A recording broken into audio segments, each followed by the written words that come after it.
Hello Moncescans, it's your Mama Mo here. Are you ready for another kitchen discovery?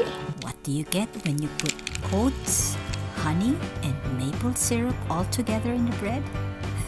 You get, oh how marvelous tasting bread. Today we are adapting the recipe from the Kneady Homesteader, and I'm sharing her link in the description down below.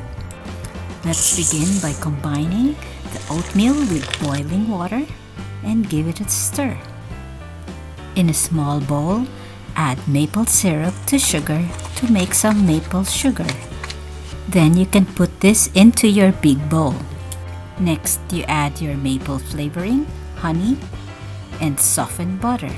Then we add the salt and cinnamon. I stir to melt the butter. I check the temperature so as not to kill the yeast when I put it in. Then I add the flour, and using the dough hook of my stand mixer, I knead the dough until it comes off from the side. I use the bread-proof setting of my oven to let the dough rise, and then after an hour I punch it down, split it into 2 pieces, and roll it out like so. Roll it up, pinch in the seams, tuck in the corners, and then you'll have your 2 pieces of dough bread. I spray my pans with oil, then I put in the dough and let them rest for an hour again. After the second rise, I brush it with the egg wash and sprinkle the oats on top of it.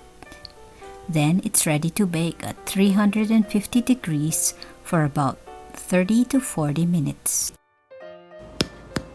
The hollow sound that it makes when we tap it tells us that it's done.